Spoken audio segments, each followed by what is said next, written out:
Alrighty. Good morning, good afternoon, good evening, everybody. Whatever time. I'm so sorry, my computer is having an epileptic fit. Alrighty, so good morning, everybody, depending on when it is that you're watching this webinar. Thank you so much for joining. If you're here live, happy Friday. If you're watching on demand, I hope you're having a great day. If you are new here, I'm just going to give you a bit of a run through on exactly what we're going to do today. I think for a lot of people, making sure that you hit the sweet spot of like perfect pricing, being not too high, not too low, can feel very much like rocket science. And I think one of the really big things that I'm going to try and tackle today is the hybrid approach, which I always try to do with everything, which is basically trying to balance finances with your well-being. And pricing is something that nearly always has some sort of self-worth attached to it as well. And so just having very, very open conversations around why, if you lean into the numbers to get a really solid pricing matrix, it can really help you to separate your self-worth from your pricing. Because if there's a structure behind it and somebody then asks you to change your prices, you're not going to be thinking about how that reflects on you. The pricing is the pricing. In terms of pricing, I've definitely been on a journey within our firm and within our business to get to the point where, rather than it just be me pricing for every single client, we now have a structure in place so that our most junior member of staff could price for our most complex client and get the same price, literally to the penny, than if it was me. And so the way that I explain it to our team is, you are a waitress in a restaurant and someone comes in thinking that they want steak. But actually, if they can't afford it, it's our job to say, if you want a steak and you can't afford it, you might like a bougie burger, which is a little bit of a lower price point. And actually, we can put the steak on the roadmap so that next time you come, you know what the price is and you can afford it. And so with everything that we do, we try and balance well-being with finances and to increase your financial well-being. And so today we're going to try and balance between why leaning into the numbers behind the numbers is as important to be able to separate you from your pricing from a self-worth and mindset perspective as well. So today we're going to split the session into two halves. We're talking about how to increase your pricing and when to increase your pricing. So I'm going to do pricing for beginners, pricing 101. How do we work out what to price? It does feel like rocket science. It feels like dark arts a lot of the time. And so this is a bit of a formula, a bit of a roadmap from working with clients across all industries. So service-based businesses, product-based businesses, how can we get to a point that is almost supporting you like a tripod? Like, it's not just back of a fag packet. It's not just one system that we've used to calculate your prices. We're going to go across 4 or 5 different ways of calculating your prices, and actually taking an average of all of those is a really, really great place to start. But if you are new here, hi, my name is Rachel. I am the founder of Accountant She and co-founder of StriveX Accountants. Accountant She is a safe place on the internet to increase people's financial education and decrease the barriers to entry, which is probably how you landed here today. And so we work with incredible brands across the globe to increase people's financial well-being, get people talking about finances, and specifically for today, getting people talking about pricing. And so I actually just wanted to kick off by sharing my most recent pricing passion project, which was, you might have seen this in the news, but this is National Nail Tech Price Increase Day. This was actually covered across national press last week, and this is my most recent pricing passion project. So I am the very proud finance mentor for the Nail Tech org, which supports, they literally have like 200,000 nail techs across the country that they work with to support and guide. I'm the finance expert, and so we all work together to get every single nail tech in the country repricing. So if you get your nails done, I've got bad news. From last week, your nail tech has probably increased their pricing. But again, nail techs is the perfect example where people might just go on social media, look at what their competitors are charging and copy it, not taking into consideration other things. It's also a really great example of something that maybe was a hobby or a bit of a side hustle that's turned into a business. And so people have a lot of imposter syndrome when it comes to pricing. My sister got married last week and I actually got my nails done for the wedding, and I literally sat in the 45 minutes that it took her to do my nails, like literally being like, right, how much do you, like, this is way too cheap for what you're doing. Like, this is not minimum wage. But yeah, I just thought it was really good to show our most recent project. It's a really fascinating project, and we were getting everybody just leaning into overheads and costs. And again, nail techs is a really, really great example of people who intuitively try and stay away from finances, but actually it is the most important. And the reason that this is such a great piece of press, but also a really great example of pricing, is because actually it's a really good example of an industry where if everybody is underpricing, but everybody is looking at competitors for pricing, everybody is underpriced, and it's just a race to the bottom when it comes to pricing. We have similar things in the accounting industry, like clients are very price sensitive, but very often we end up winning work from very low priced accountants because they get a very low level of service. And so stepping away from that race to the bottom, and actually the press was really important because it was actually educating the nail tech's customers on the fact that everybody is underpricing. And so we're coming together as an industry to reprice so that we can make a profit. So today we are going to get stuck into how to price and then how to actually increase your prices. So the how to price will be especially good for you if you're looking to reprice your services, if you're a brand new business owner and you're like, I've got some prices, but I just sort of like Googled it or did a little bit of a finger in the air exercise. As part of the online recording of this, you will get access to a YouTube video, which is how to price your services if you are a brand new business owner, which is slightly different to how to increase your prices. So I'll make sure you get that on demand. So today we're going to go through how to price. So that's sort of a 5-step process of calculating your costs, understanding the worth of your time, how to value your skills, how to do market research, and actually how to find people to advise you within your industry. And then we're going to move on to quite a nice open conversation around how to increase your prices, even things like how to communicate price increases, what time of year is best, should you just do it as an inflation metrics or should you do it as something else? And so the how to price piece will be really important for you if you're looking to reprice, just get some confidence on the pricing that you've already got in the business, or if actually you're approaching a change within your business. So the most common trigger point for people repricing their services or goods is hitting the VAT threshold, normally between 0 and 90,000 in turnover. Quite a lot has changed within your business. It could be that you have more buying power, and so some of your costs might have gone down. Normally, most of your costs have gone up between 0 to 90, but also your experience, your customer experience has also gone up during that point. And so from 0 to 90,000, you will have been able to build a loyal customer base who know and love your product. You might have recurring customers, and so you do have a little bit of leeway when it comes to increasing your prices as well. As always, I use QR codes as we go through the presentation. So it is literally my full-time job to create on-demand resources, which are completely free and accessible and consumable to you. So if at any point during today I'm mentioning something that I already have content on, there'll be a QR code in the bottom right-hand side of the screen, which you can scan. If you haven't seen any of the on-demand content that we have already, please use the QR code that's on the screen right now, and you can save it for later on your phone.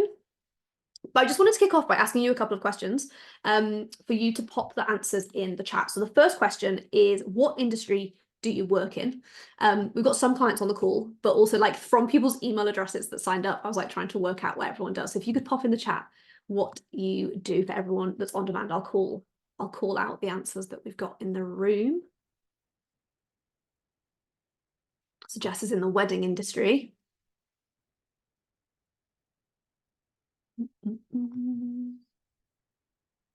Money coaching and a corporate travel agent and primary school tuition.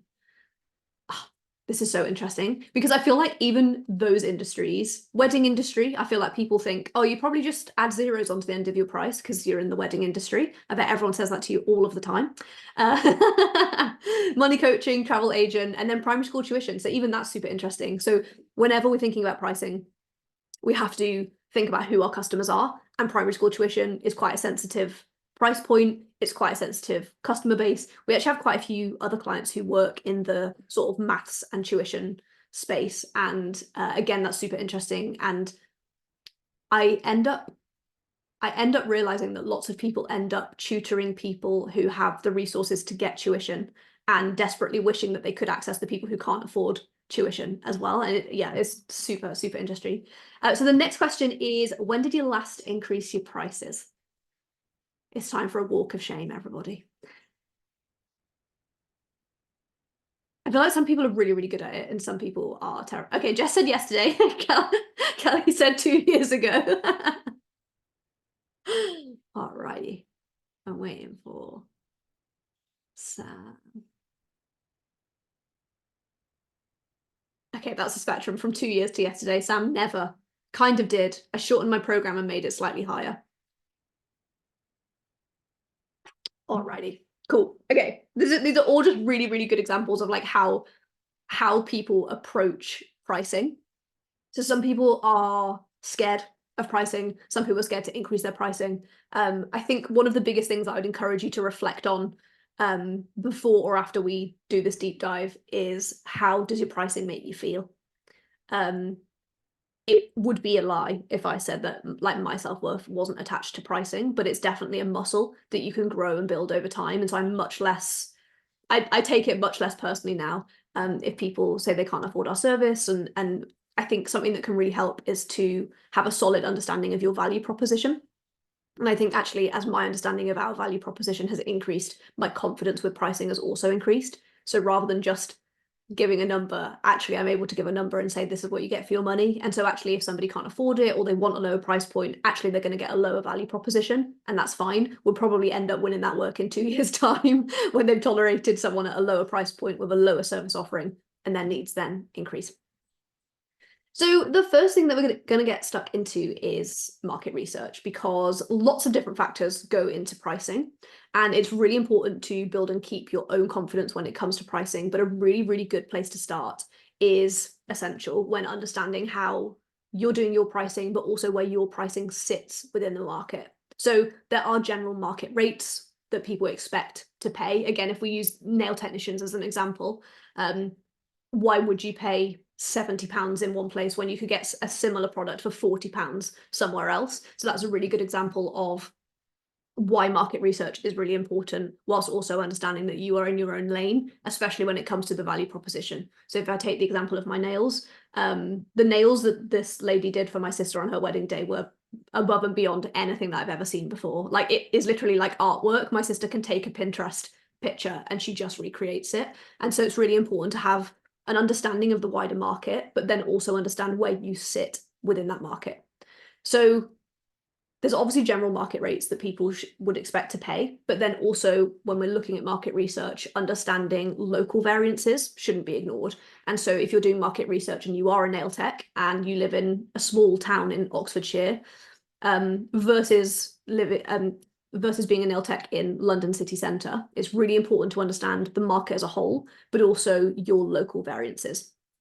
So you can research other businesses that are the same as yours and then check their prices.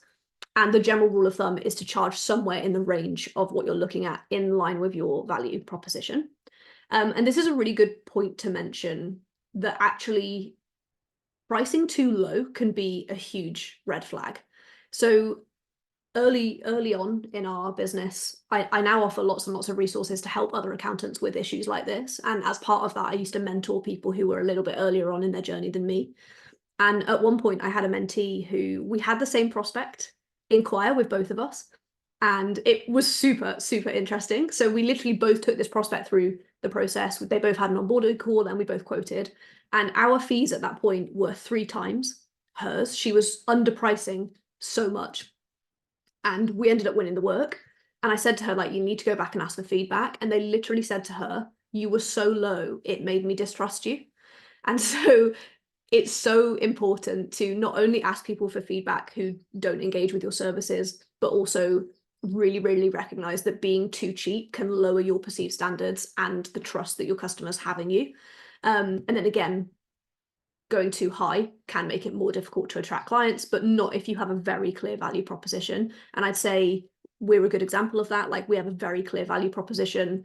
These webinars are free to clients. Like, there's so much value in our services for businesses who are at a certain point in their journey.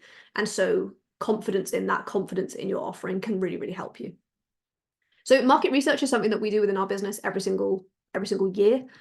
We do everything from just inquiring on people's websites and understanding where we sit in the marketplace, all of the way through to this year we what's the word? Mystery shopped. We mystery shopped 100 other accountancy practices to get pricing and to see where we sit in the market. And so depending on your business size, depending on the resources that you have, you can take that as far or as close as you'd like. It could be that the industry that you work in, I feel like maybe online tuition, it might be quite easy to get prices off people's websites because people want to know the hourly rate before they inquire, all of the way through to, I imagine, being in the wedding industry, like doing wedding planning, it's generally like price on asking. And so actually it would be quite hard to do that. And you might have to like move into the sort of mystery shop territory in order to really get a price. So market research is a really good place to start. Lots of people would do market research, take an average, maybe have imposter syndrome and go to the lowest end. And like, that's just the prices. So market research is a really, really good place to start. But the second thing that I always suggest is to find a mentor. Ask around, talk to people who have experience in a business that's similar to yours. A lot of our online community, a lot of our new work and business community actually sits online, and the online space is a really great way to find people who are doing the same thing as you in the same place. And it's 2024, very often actually people don't view each other as competitors anymore. People see the value in that friendship and that community. And so finding people who have experience in your industry doing what you do, don't be shy or uncomfortable in asking for help. And my experience has always been, you'll end up being quite surprised that people are sort of like pretty happy to work with you, talk with you. I always feel like a bit of a networking Tasmanian devil. Like, I have a WhatsApp group on my phone called Practice Owners Club, and it's literally a WhatsApp group full of people who do exactly the same thing as us, where pricing inquiries, sometimes people will say like, this is the question I've been asked, what's the answer? And so actually having mentors, having people around you that, you know, if you are having imposter syndrome or you've got a difficult client, talking to them about pricing can be super, super important. Again, I said today, I'm trying to strike the balance between well-being and confidence and cold hard finances. And so next up is to value your skills. It's really important to take into consideration that when we're looking at pricing, especially in the service-based business, I think sometimes when you're pricing products, your self-worth is a little bit more removed from what you do.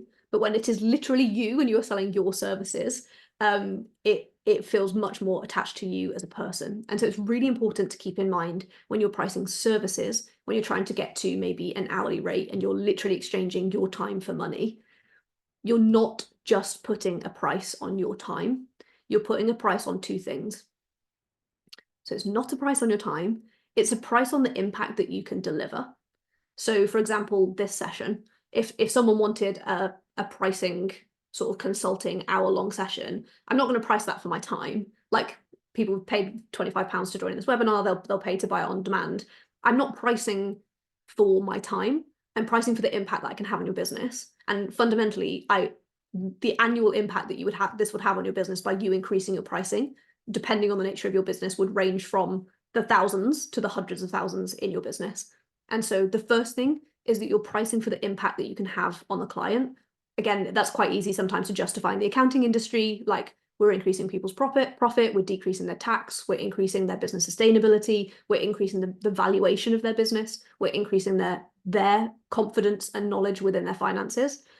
So the first thing that we're doing is a value exchange on the impact that you are having, not your time. So really, really trying to step your mindset away from that price is a price for your time. It's not a price for your time. It's a price on the impact that you can have on that person and what that impact has on their business. So for Jess, actually, sister's wedding was last week. Actually, the cost of enjoying your wedding day is priceless.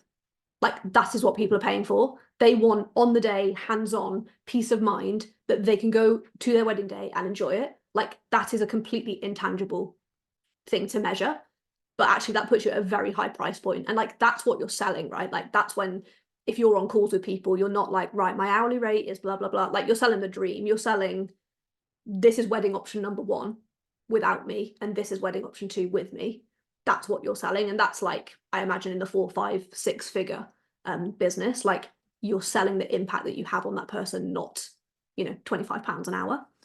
And then the second thing that you need to consider when we're looking at pricing, especially when it comes to valuing your skills, is second to the impact. It takes you a lot of time and money to learn to do what you do. Again, accounting is a good example of that. So in order to be able to own a practice, do a practice, I have had to study for like 7 years to get to this point. I have a license. I have to be a licensed accountant. We're a chartered accountancy practice. And so you have to put a value on your time and experience and the money that it's actually cost you to get to that point, especially if you're offering multiple types of services that you wouldn't be able to get anywhere else. So again, if we take a nail tech as an example, it takes them a lot of time and money to actually learn how to do nails to the standard that they can sell them for their services. If they're offering different types of services, so like gel, acrylic, shellac, they would then be quoting a higher fee, and they would probably be quite surprised that people often see a value in a higher fee. If we're charging higher fees, very often it almost makes you quite ostentatious and people want to go to it as well.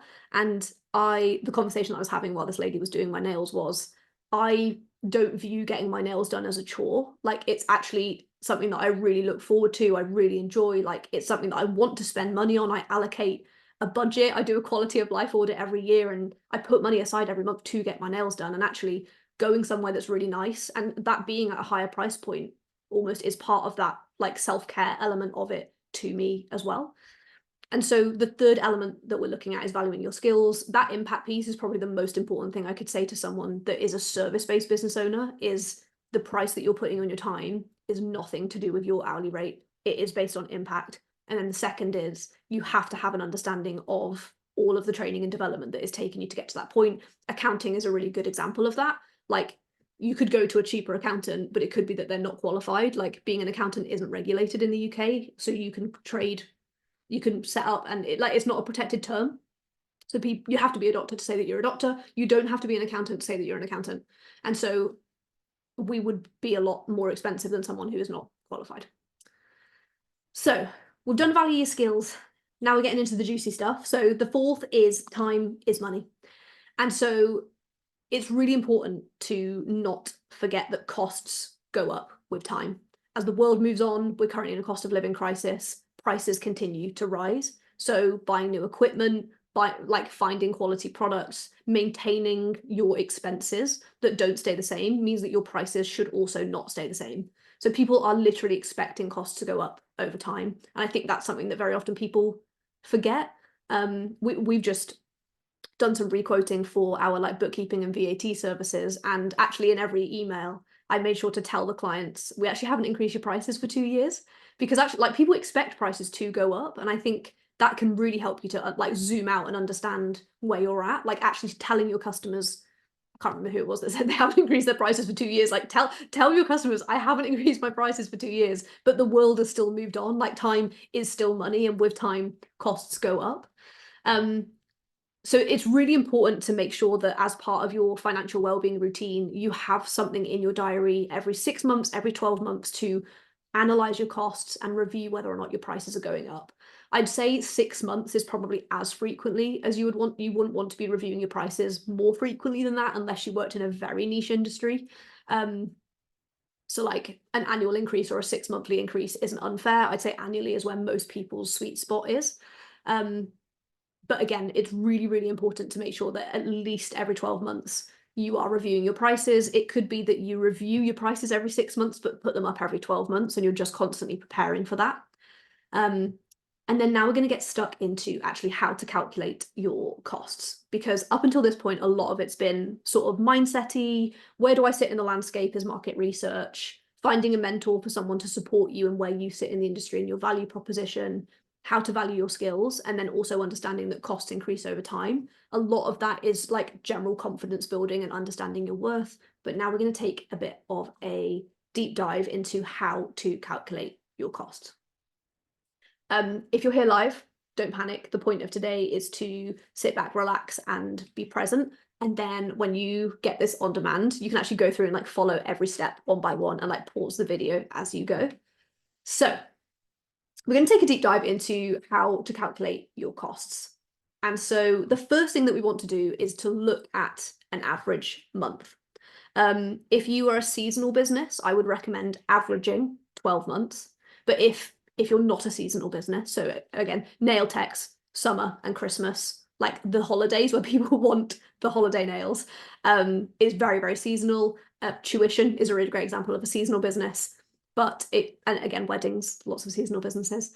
But it could be that actually if you can get an average, just take an average month. But if you are seasonal, I'd recommend taking an average of 12 months. So the first thing that we're going to do is to actually calculate your cost on an average month. And we're going to break that down into 5 different sections. This is literally how we calculate our costs every single month. So the first thing that we're looking at here is just a real deep dive into how different costs behave. So the first thing that we're going to look at is fixed costs. So those are things that don't increase when your sales increase.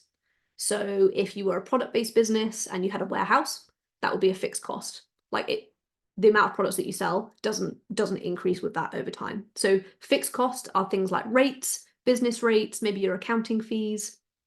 They're fixed costs within your business that, like, small changes in sales, small changes in income don't drive those costs up. So fixed cost is a really great place to start. Those are the ones that don't change over time. The next is depreciating items. So those are elements within your business that can depreciate over time. So that is equipment. And so we're looking at equipment, we're looking at how much it costs and what their life expectancy is.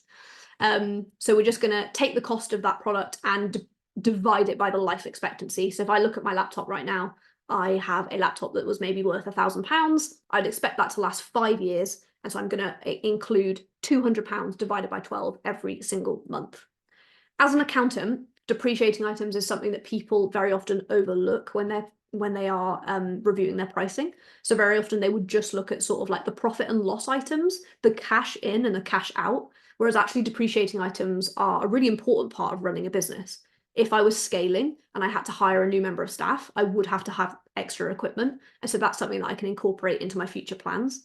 And so depreciating items might not be something that you've looked at before, but it's really important when considering your prices. And that's why is if you were looking at this as multiples and you wanted to scale, actually that's something that we would need to see increase as you're growing and scaling, because your costs will increase as well. Next up is direct costs. So these are things like the product cost per service. So if you were a nail tech, it would literally be the nail varnish. I know very little about nails. The nail varnish, the stuff they put on your nails. For us, it's people's time. It's labor cost per set of accounts. If you are a product-based business, it's literally the direct costs in order to get that product out of the door. Disposable costs, again, are things like almost consumable items. So if it was a nail tech, like all of the bits that they can't reuse and literally they have to dispose every single time they make a sale. And then finally, additional items. So what additional items are required for you to perform those services that maybe fall into the miscellaneous category? So if you were going through your profit and loss, you've taken out the fixed costs, you've looked at depreciation, you've looked at the direct costs and the disposable costs. Is there anything else? It could be that maybe you have a little bit of entertainment that goes out. It could be that you have training costs. And so just the additional items are anything that would sit in your profit and loss after you've taken the first 4 things out. So once you've considered your costs on an average month, and again, if you use accounting software, you could literally just take an average month. But I find breaking it down into these sections can really increase your awareness of how different costs behave as your sales increase, and how different costs would change if your prices changed as well. So the first thing that we want to do is calculate the average month within your costs. And then the next thing that we're going to do is to calculate your costs in comparison to how your services are delivered. And this is really good if you don't work full time, if you have caring responsibilities, if you have to work flexible working. I imagine the nature of Jess's business means bits and bits and bits and then loads of work all in one go. This can really help you to understand the costs in comparison to the services that you've delivered. So once you've calculated these costs, you then need to determine how many of each type of sale you deliver each month. So if you were a nail tech, it would be how many of each treatment that you sell do you perform each month. You can then calculate this by the average amount of services that you offer per day. So if it was a full-time nail technician and they worked 8.5 hours a day, and in an average day, they did 1 full set of nails, 2 infills, 3 gel polishes, 1 manicure and 1 pedicure, they would then be able to multiply that average day by the amount of days that they work in a week. So we want to work out in an average month, how many of each service can you deliver on average? Again, if you are Jess, for an example, and it is quite a seasonal business, I would calculate the whole year and divide it by 12 to really have an understanding of how that sits within the year. So seasonal businesses, I always recommend doing it as an average over the year and dividing that by 12. But if you are a business that you could sort of quite easily get to an average month and you're like, yeah, February was a chill month for me, I could do that. So we want to know on an average day if that's possible for you, or just an average month, and then also having a look at how many days that you work per week. We then want to deduct absences. Again, this is a big red flag. This is something that people very, very often forget to do when you're self-employed. Some people would literally be like, right, I'm now self-employed and I want to earn 60 grand a year. I'm just going to divide that by 52 and divide it by 5, then divide it by the number of hours in the day. That is so wrong for so many reasons, but not only are we not taking into account any costs, any taxes, or any accounting fees, but we're also assuming that you're not going to take a day off, you're not going to be ill, you're not going to go on holiday, and that every single hour that you are working in your business is chargeable. Like, we're all on this webinar today. Like, it would be impressive if anyone was doing chargeable work at the same time as being on a webinar. So we need to deduct absence, and we need to deduct absence for like all of the different types of reasons. So like, it is not sustainable to not think that you're not going to have any time off sick. And actually, as self-employed people, incorporating sickness into your hourly rate is a really important mindset piece that will let you give yourself permission to take time off if you need it. So maybe, I don't know, 7 or 8 days a year off sick. Again, if you have caring responsibilities, you need to think about your children's illness as well as yours, because you'll probably have unplanned days off as well as annual leave. So James and I always try and allocate the same annual leave allowance that our team have and try and make sure that we take it. Emma is on the call, who's a manager who we have to make take annual leave every year because she hates it. She says she just sits at home being bored, so we have to make her take annual leave. But again, it's really important to say, like, the minimum contractual amount of annual leave in the UK is there for a reason. Like, that is literally given to us by the government, that's been supported by HR advisors, that says, like, this is the sustainable amount of annual leave that someone should be taking in a year in order to be at work effectively and properly when they are at work. So we're taking away absences. We're then going to multiply that day or that average working week by the number of weeks in the year, and then we're going to divide it by 12 for an average month. So don't panic if you're watching this live and you're like, oh my God, we'll watch this back and you can pause it at every point. So if you're able to, we want an average day. For me, that would be like much more straightforward than someone like Jess, who is sort of like a project-based business.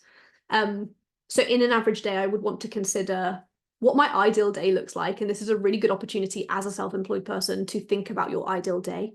Ideal day is something that we do with every team member. Like Emma as a manager, we do a lot of it with managers, because sometimes planning your time and planning your day can feel quite overwhelming. But this is a really good opportunity for you as a business owner to look at, what does my average day look like? Actually, I can incorporate this into my pricing now. Like, this is an opportunity. If I only want to be doing 3 hours of chargeable work a day, what does that look like for my pricing?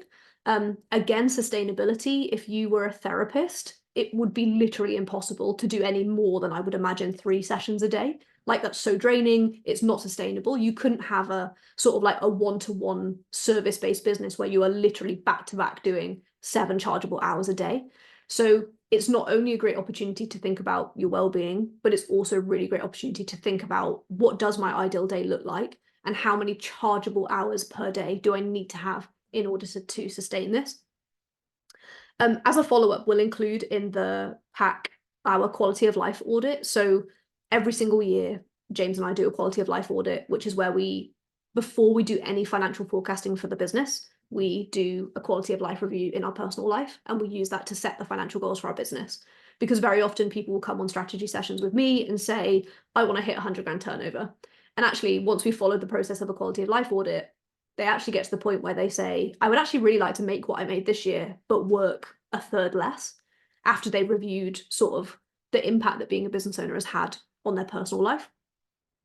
So this is a really good opportunity to think about who you are outside of work, who you are inside of work and actually how many billable hours per day do you need to be doing to sustain that at an appropriate level. So we're going to look at an average day. We want to look at how many days you're going to work per week. We're going to take off any absences. We're going to multiply that number by the number of the weeks in the year and then divide it by 12. Again, if you're seasonal, I would try and get to an average month and then multiply that by 12 again. So we've looked at our costs. We've then looked at how much time we then have available to deliver those services. And then we are going to bring everything together. So we've got minimum costs per service, and this is where we're going to look to build a cost card. So again, if it was a nail tech, you would list out every single service that you offer. Again, I could do the same for accounts, tax returns, VAT returns. And I'm going to list out all of the costs that are involved in delivering that service. So for me as a service-based business, that would be time. I could probably average out a set of accounts takes this many hours, a VAT return takes this many hours, bookkeeping takes this many hours. And then we're going to take the costs, we're going to take the number of hours that we work per week to get to an hourly rate. And then we're going to try and consider within that taxes and profit margins. And so all of this is included in the on-demand toolkit. So we're going to look at how to get to a cost per service, which is a minimum for every single service. So you've got clarity. Again, if it's online tuition, if it is wedding planning, you understand at a minimum level how much it costs you in time and resources to deliver that service. But then we're going to feed that back into the time that you have available and the sort of forecasting that you'd like to do to get you back to the point where you understand how much money you're making at every single touch point. So I'm trying to break down like quite complex forecasting tools into a session to make it quite easy. And so what we're going to do is give you access to, I actually have a forecasting tool, which is another webinar that we've done on how to forecast, because doing these two things at the same time can be super useful. So understanding how changes in your pricing could change the way you run your business in a year's time is super, super helpful.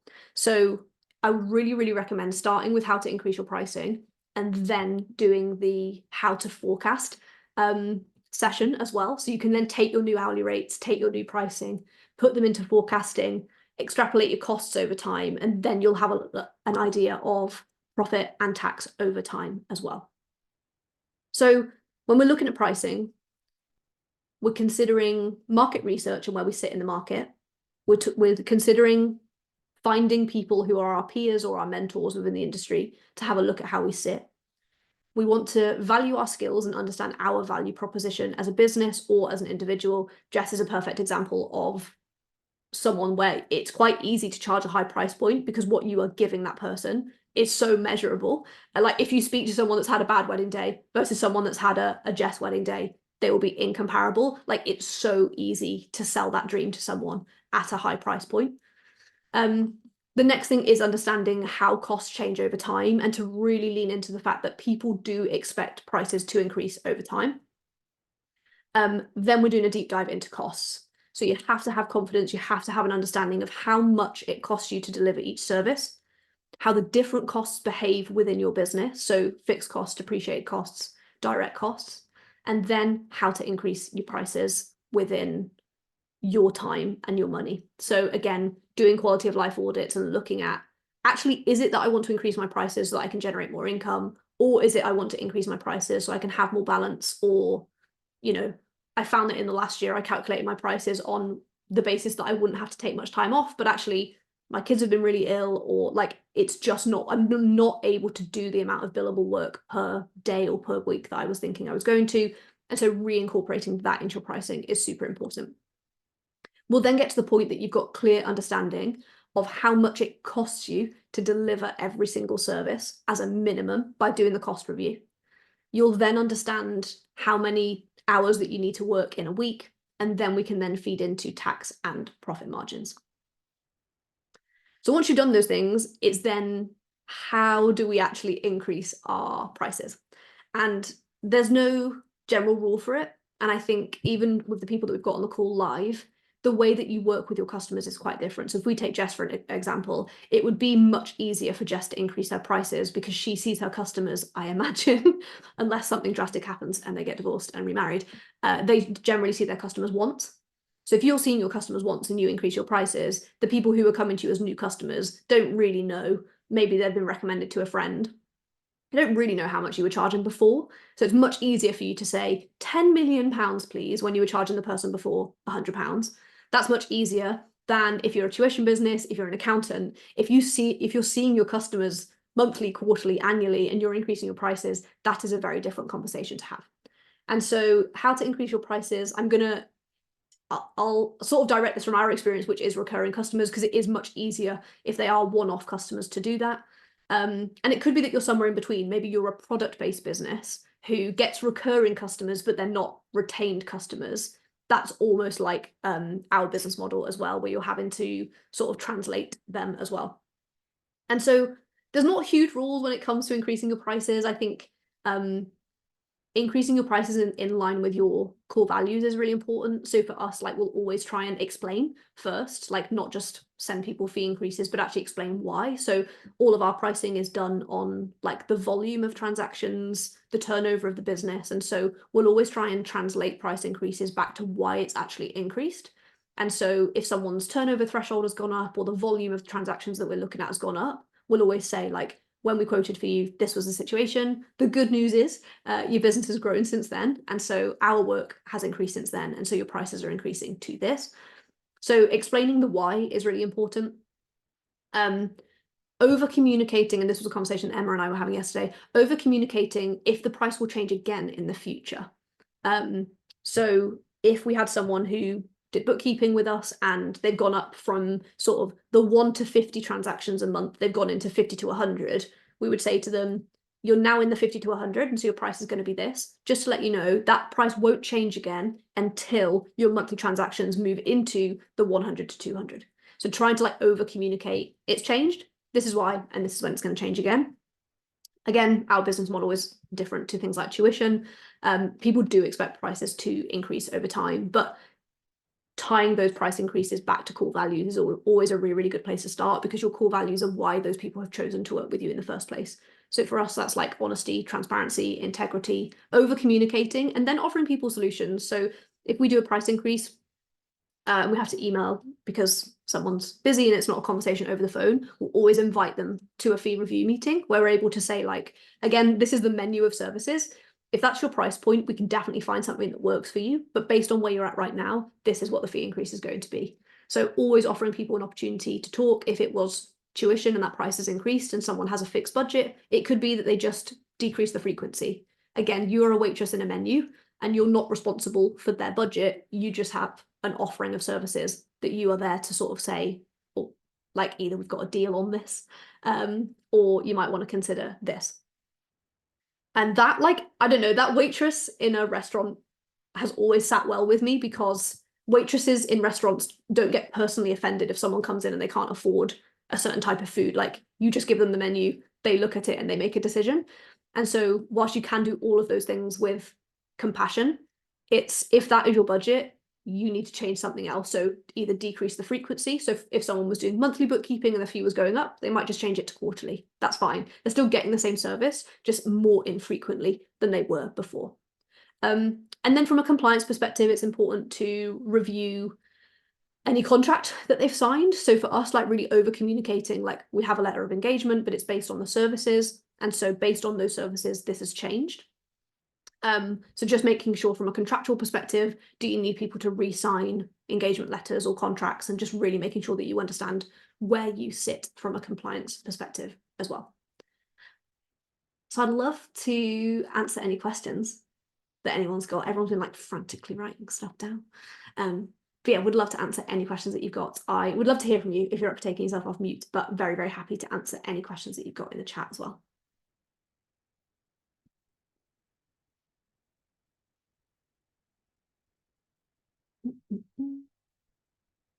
And see some people typing.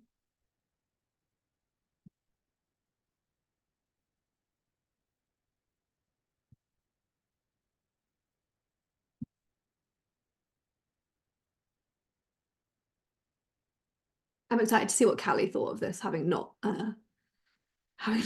increased her prices for 2 years. Okay, yeah, Jess. I'm just going to bring myself on mute. Oh yeah, go for it. Sorry. Go for it. Go for it. Yeah, so my question was, well, it's not really a question, I guess it's more sort of a statement and ask for help. So when I started out, um, I completely like undersold what I was offering Yeah, and have like priced way too low. And then I scaled by taking on other tutors and still offering that same price point. So now I'm at a point where I've sort of scaled up, but the prices are too low. So it yeah, feels like I'm in this sort of like trapped zone of, oh, we've already got all of these clients. Um, and I've got to increase the pricing, but it's got to change quite drastically to have any effect.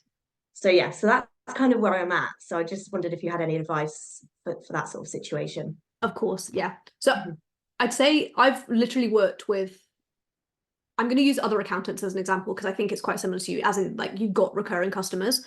I have worked with a lot of people who have literally been underpricing to the point where, and I think the most important thing to ask you is, are you attracting your ideal client on your current pricing? At times. Okay. Yeah. And that's what's really, really important to consider. I know it's hard with tuition. Again, I think there's lots of tuition providers that I do consulting work with very often have a philanthropic element to what you do through teaching and working with children. You're doing that because you want to help people. And so you'll always have an internal conflict of, at the lower price point, I get to help children that otherwise might not have access to it.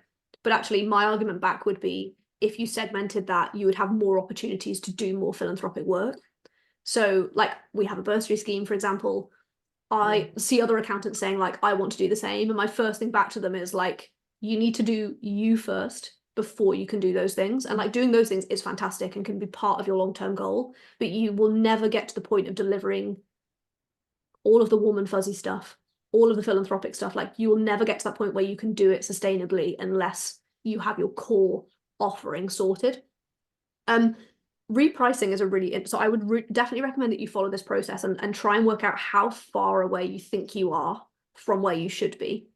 But then also look at, and this is something that we've done it with quite a lot of other people.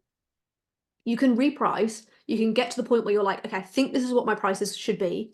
And then you can take your customer base and look at, if I repriced everybody, and let's say you happen to increase your prices by like 35%. If every single customer in prices increase by 35%, you will earn the same amount of money and do 35% less work if 35% of them disengage with you. Mm. Like, so you know that you've got that margin of, I could lose 35% of my customer base and still generate the same amount of income that I earn now, whilst probably increasing the quality of life of the people that work for you.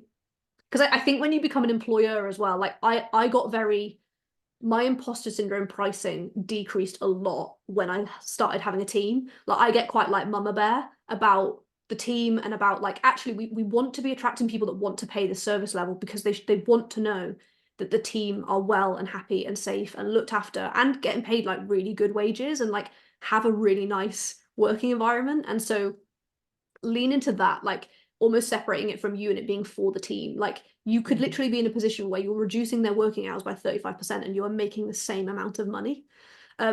So you don't have to do this all in one go. It could be that you do a repricing exercise and understand where you should be pricing. Then sort of like, even if it's just a spreadsheet, look at, okay, who are the people who are the furthest away from that? Because these are the people that I'll probably end up losing because they've come to me for that price point. And it could be that you've got a spectrum of, is everybody that you work with priced the same? Yeah. Yeah. So it could be people that you maybe like, based on the relationship that you've got, like if they've been working with you for a couple of years, actually a price increase, they probably wouldn't push back on too much. But if they're brand new customers, you might be like, like they've not really been with me long enough to understand the value of this increase. And so it could be that you, even like on Excel, just use red, amber, green, traffic light for, I think I might lose these people. These people will probably stay with a conversation and then these people will be fine. Like, you could still do that and in a spreadsheet work out, okay, what's the impact of my business of doing this? And then it could be that you're like, okay, I'll do the greens first, I'll get them up, then I'll work on the orange. And then if the reds go, that's given me more opportunity to work with better clients. Like, I feel like there would be like 10,000 business coaches online that would be telling you to do all of it tomorrow. And it doesn't matter if people walk away. Like, actually, Mm. you have bills to pay, you've got people that rely on you. really important to do it in a sustainable way that serves you whilst acknowledging that you are underpricing. But doing that red, amber, green of like, these are the people that I think would really challenge this and I might end up losing them as clients, versus actually these people have worked with me long enough. I've got a really good relationship. I'm just going to have a conversation. And then something that we do, this I think will be helpful for everybody.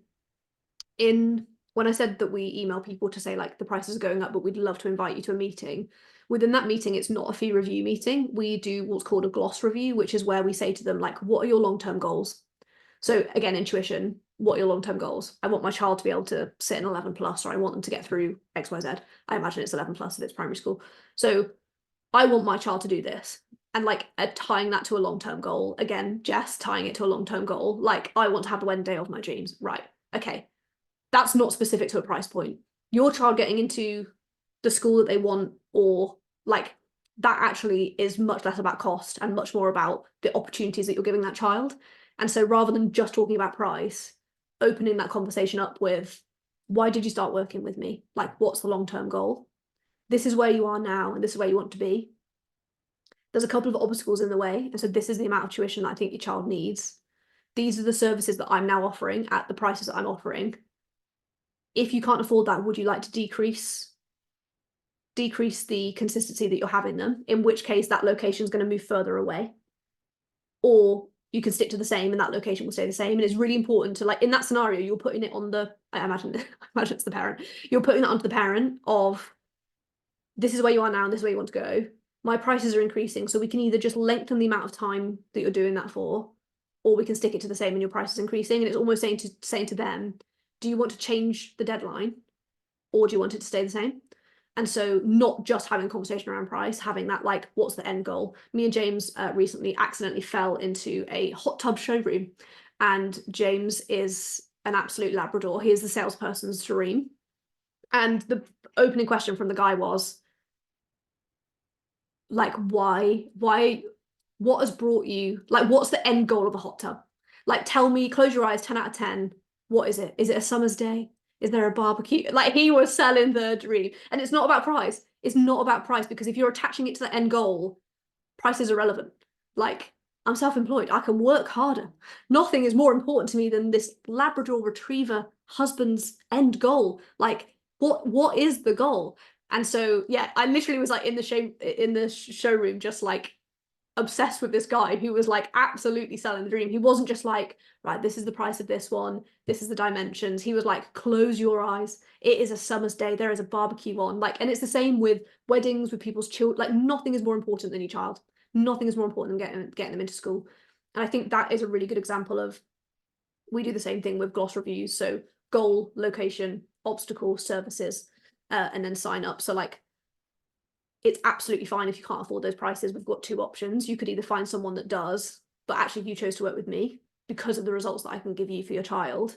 Do you want to just extend that duration, which I imagine most people can't because there's a set exam deadline, or would you like to continue working together? And like that just being an option, because I think so many people go into price reviews just talking about price, but as we've established today, so little of it is actually about the price. It's much more about what you're offering and your expertise. And fundamentally, especially with intuition, they're working with you because as a parent, they don't have the tools to do that themselves up to the same level. And the school probably doesn't either. Jess asked, if we're approaching needing to charge VAT, when do we add this to our prices to clients? And Jess is a really good example. So whenever we talk about VAT, I'm just going to make a note to include, I've got some really, really good on-demand resources talking about VAT, what it is, when and why. We are now into April 2024, so it is important to note that the VAT threshold has just gone up. So the VAT threshold is now £90,000. It's obviously not that much higher than the 85 that it was before, but it is now 90, which will, maybe give you an extra month leeway. So it's important to start thinking about VAT. I would say from like £70,000 plus. VAT is done on a rolling 12-month period. A common misconception is that turnover threshold resets at the end of your tax year or at the end of your financial year. It doesn't. It's a rolling 12 months. So if you've got accounting software, you need to run that report for a rolling 365 days. Very important to seasonal businesses that it's a rolling 365 days, because you could run it on one day and be fine and run it on the next and be like, oh God, I've like hugely gone over. So really important to zoom out and look at your year as a whole. So the first question I ask people when we are talking about VAT is, who are your customers? If you are a B2B business as an accountant, my customers are other businesses who mostly are VAT registered. So the first question is, who is your customers? The second question is, who are your competitors? So if I take accounting as an example, we are B2B. Most of our customers are VAT registered, but for those who aren't, and they are like shopping around, they're getting prices, most other accounting practices are also VAT registered. And so being VAT registered does not impact my ability to trade at all, because most of my customers are VAT registered, and those who aren't will be getting prices from other people who are. So being VAT registered does not inhibit my ability to generate income. But Jess is a perfect example of someone whose competitors might be like her, might be one man, one woman bands, might not be VAT registered, might try and intentionally stay beneath the VAT threshold, and her customers are individuals who cannot reclaim VAT, don't care about VAT, and care very much about price. So we normally see in that scenario where your competitors are not VAT registered and your customers can't reclaim the VAT, there's a couple of different options. Most people either would say, I'm either going to intentionally stay beneath it, or I need to absolutely put my foot to the floor and not just sort of hover at like 92 and need to be pushing past sort of like, most people consider 1.3 times the VAT threshold. Like you're going to be needing to generate like 120 plus in order to do that. And again, Jess is a service-based business owner. So if someone's competitors are not VAT registered, but their customers also can't reclaim the VAT, the next thing that I would normally say is, don't forget to calculate how much you'll save by taking the VAT out of your costs.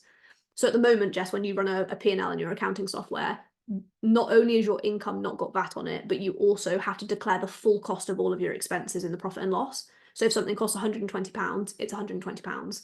But when you become VAT registered, that will become 100 because you're taking the VAT out of it as well. However, you're a service-based business owner, and so your margins will be very high. And so actually you won't be able to reclaim much VAT at all.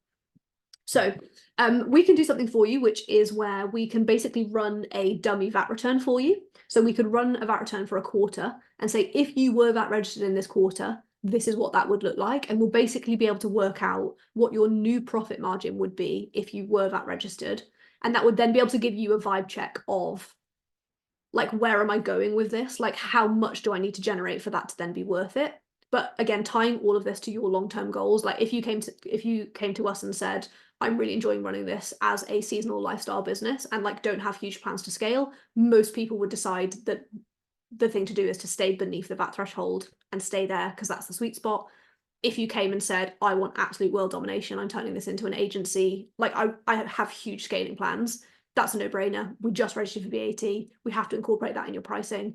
And again, I said it at the beginning, most people's services have changed significantly between £0 and £90,000.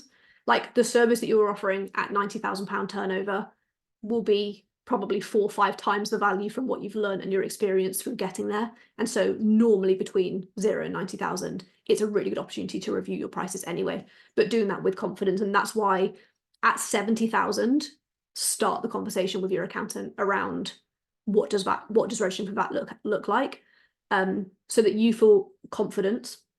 Again, you're a seasonal business. You don't want a back end change like VAT registration to happen at the same time that you are in like full on wedding season. So if April to August is wedding season and you're approaching the VAT threshold in like January, you'd want to get registered and get your internal processes changed before you become busy so that it's all just handled for you, versus like it's the height of wedding season, you wait until the day you hit the threshold and like it just feels very painful. So at 70, start the conversation, put a plan in place. We can make sure that we're doing things like doing it in a new tax year, like doing it at a time in your business that makes sense for you. But again, just doing it like armed with the tools to give you the confidence that you need as well. But I would say, sorry, this is not my motivational speech of the day. You're actually in the client base that is the hardest when you hit the VAT threshold. And obviously it's a champagne problem to have.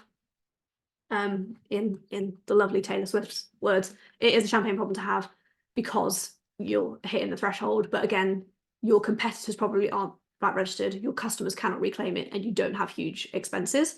Again, I'll include some stuff in the follow-up information, but it could actually be that a VAT flat rate scheme applies to you. I'm going to pick on Emma in a few minutes and ask if she knows if a flat rate scheme would apply to Jess. So the flat rate scheme actually exists for businesses who have limited costs, where HMRC say you actually don't benefit much from being VAT registered, and you have so few expenses. You charge VAT at 20%, but rather than calculating costs on any of your expenses, you just pay VAT at a flat rate. So you charge all of your customers 20%, and it could be that you pay VAT at 14%, and you just don't include any expenses. And it literally applies for service-based businesses who have limited costs. It could be that a flat rate scheme applies to you as well, and you could get some cost saving. Again, if we did like a VAT simulation for you, we would then say to you, like, this is the best scheme to have. And on the VAT, the flat rate scheme, there's literally a code in your profit and loss that tells you every single quarter how much money you saved by being on the flat rate scheme versus being on the standard rate scheme as well. But I'll include some follow-up information on there as well.